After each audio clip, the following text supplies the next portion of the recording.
schedule more than, say, 20 cases. In that case, what you're going to have, if you have, let's say you have about 500 cases in your court, and all of this, out of these 500 cases, about 155 this year, and then you say, okay, I would be taking them 5 per day. So what you're going to have long adjournment for some.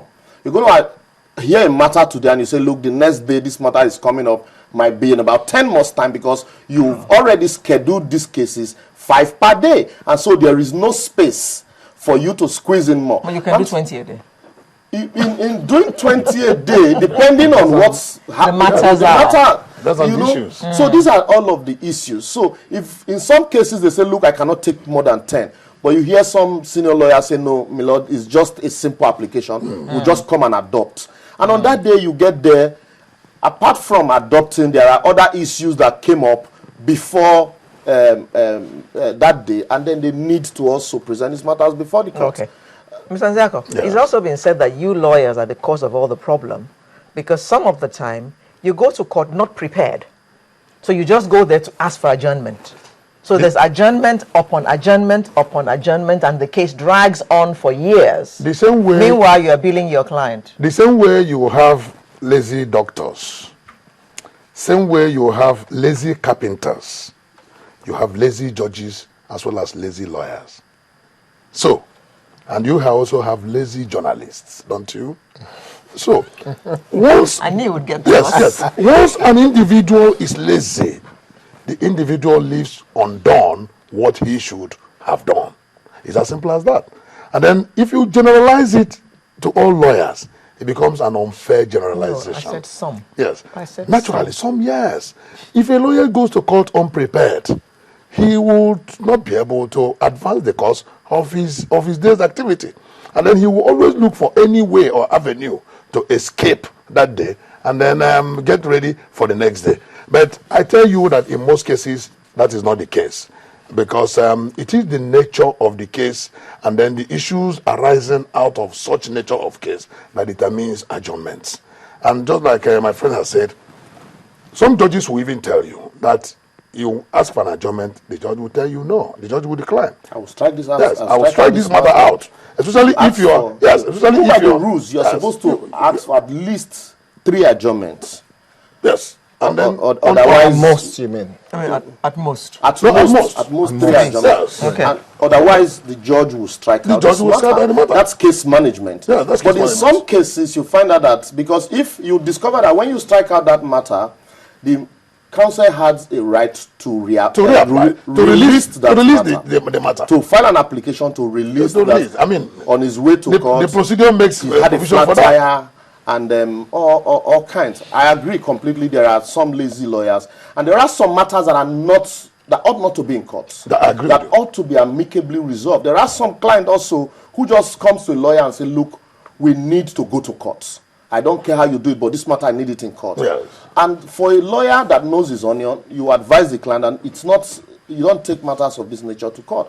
I agree also that we have lazy judges, because we need to also look at the mode of appointment. A situation where you begin to appoint judges on the basis of, please, the bearer is from me, I know he will cope. And he gets there, he's now finding it difficult to understand the process. There are some magistrates who, when you hear them talk, you begin to wonder if they had actually been practicing law before. And so all of these are, the big picture. We cannot just isolate some. We need to look at it holistically to be able to address the whole mess. Okay, let me ask you, Mr. Nzeakor. Yes. When you look at, let's use the example of what we had on the Lagos-Ibadan Expressway today. Okay. Every day of the week, traffic flows normally, but the sheer volume of vehicles on that road today meant that there will be a logjam.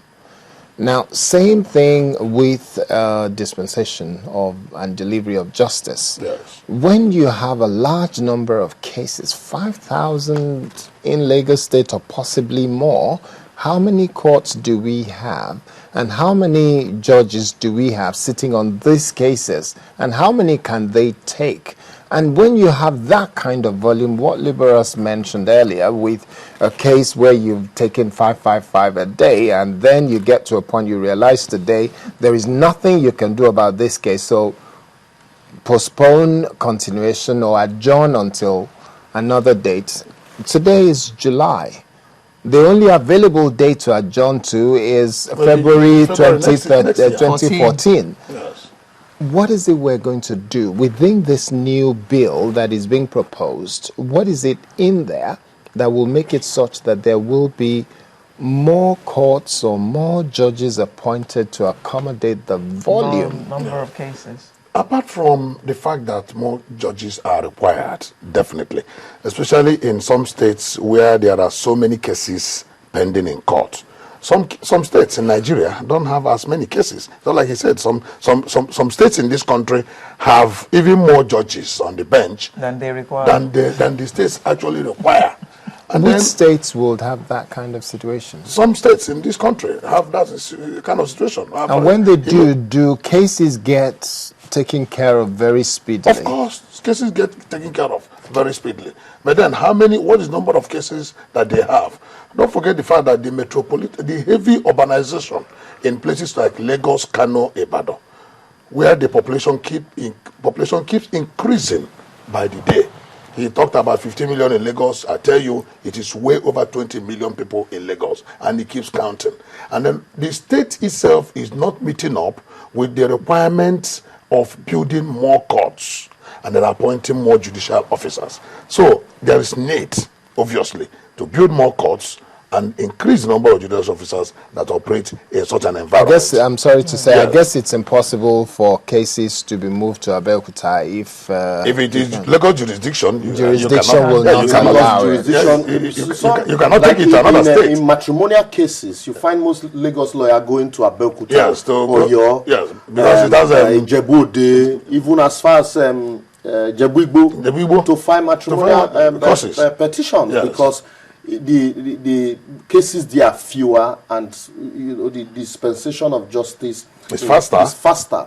because the cases are fewer. Yes. But here, sometimes you file a case and it's not assigned until maybe a month's time. You need to also, take steps. If you read Fatai Williams' cases, faces, and places, there were those days where you file a case on Monday, and by Friday the judge had delivered judgment in the matter. Those were the days when you, as a judge, you have about 15 cases on your list. And so, there will be no excuse for you to say you cannot hear the matter. And so you see judge hear a matter today and say, okay, we'll continue tomorrow. Yes, we'll continue tomorrow. We'll continue the other day, like it's done in outside world. Yes. But here, first and foremost, you employ somebody who does not really understand the rope to sit as a judge. He gets there, he needs to understand what is happening. And then the atmosphere generally, it's one of a lackadaisical attitude. Yeah, the lawyers come, my lord, we are not, we just filed our application yesterday. We are just serving them now, so we need time for them to respond. Obviously, the lawyer is not prepared. There are some applications, even if the rule says that you should you have time to file a response. There are some that the lawyer would say, look, I have received it and I can respond here if he's ready to go on. And the man says, look, no, you have 48 hours to respond. I want to give you 48 hours. Because the judge also is not ready to go on, he says, okay, agree on a date, I'll give you a date. But if the judge is really, on top of his case, he should be able to look at the application. And so in some cases, he will tell you, well, I'm just saying it now, or the application is not in my file. And even though the registrar brought it that money, well, I don't receive application from the registrar. The application should be there. I should have read through it before sitting this morning, and all of this, Yes, those are in the realms of procedures. But if you look at the realms of administration, people are encouraged to go through alternative dispute resolution mechanism, because not all cases should end up in court. So many trivial cases that really should not be taken to court are in court. And then the police, the prosecutorial system is not helping administration of criminal justice system at all. so many cases that the police push to court should not go to court at all. What should they be doing about They have the capacity to resolve. Was a matter that came to resolve up some cases at the magistrate court. Was it Yes. Yaba magistrate court the day before yesterday or so, where the police